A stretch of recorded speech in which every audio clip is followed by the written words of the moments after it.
इस वीडियो में आपका स्वागत है। आज फिर आपके लिए एक नया कहानी लेकर आए हैं। हमें उम्मीद है कि ये कहानी आपको अच्छी लगे। रामायण के दो प्रमुख पात्र हैं, एक भगवान राम और दूसरी उनकी अर्धांगिनी देवी सीता। देवी सीता की महिमा ऐसी है कि राम से पहले देवी सीता का नाम लिया जाता है। देवी सीता को लक्ष्मी का अवतार माना जाता है, लेकिन विभिन्न रामायणों और पौराणिक कथाओं में देवी सीता के जन्म को लेकर रहस्यमयी और रोचक कथाएं हैं।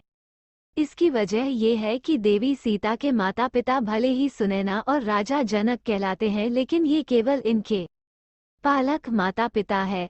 इनका जन्म भूमि से हुआ है, इसलिए इनके जन्म के संदर्भ में कई कथाएं मिलती हैं। इनमें सबसे प्रचलित कथा वाल्मीकि रामायण की है। महर्षि वाल्मीकि ने अपने रामायण में लिखा है कि मिथिला राज्य में अकाल पड़ गया। ऋषियों ने राजा जनक से यज्ञ का आयोजन करने के लिए कहा ताकि वर्षा हो। यज्ञ की समाप्ति के अवसर पर राजा जनक अपने हाथों से हल लेकर खेत जोत रहे थे, तभी उनके हल का नुकीला भाग, जिसे सीत कहते हैं, किसी कठोर चीज से टकराया और हल वहीं अटक गया। जब उस स्थान को खोदा गया तो एक कलश प्राप्त हुआ जिसमें एक सुंदर कन्या खेल रही थी। राजा जनक ने उस कन्या को कलश से निकाला और उस कन्या को अपनी पुत्री बनाकर अपने साथ ले गए। निसंतान सुनैना और जनक की संतान की इच्छा पूरी हुए। हल के सीत के टकराने से वह कलश मिला था जिससे सीता प्रकट हुई थी, इसलिए कन्या का नाम सीता रखा गया। देवी सीता से संबंधित एक अन्य कथा का उल्लेख अद्भुत रामायण में मिलता है। इस रामायण में लिखा है कि रावण ने कहा था कि जब उसके हृदय में अपनी पुत्री से विवाह की इच्छा उत्पन्न हो तो उसकी पुत्री ही उसकी मृत्यु का कारण बने।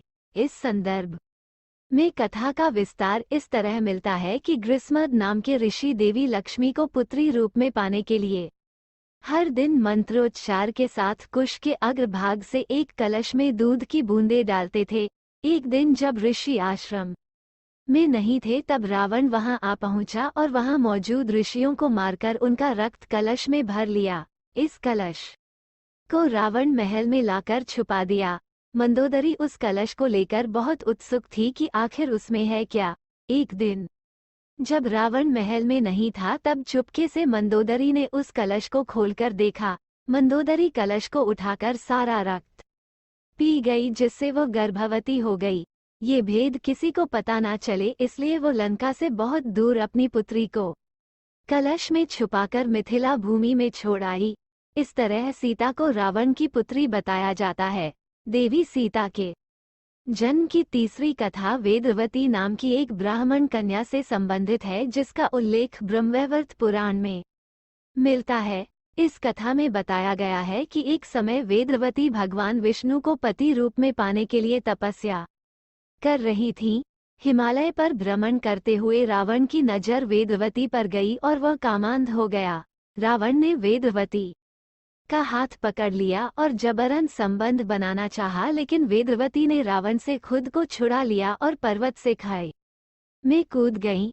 मरते मरते वेदवती ने रावण को शाप दिया कि वो फिर से जन्म लेकर उसकी मृत्यु का कारण बनेगी। अगर आपको जानकारी अच्छी लगी हो तो इस वीडियो को कमेंट करें, लाइक और शेयर करें। अगर आप इस चैनल पर नए हैं तो चैनल को सब्सक्राइब कर ले ताकि आपको एक नई जानकारी प्राप्त होती रहे।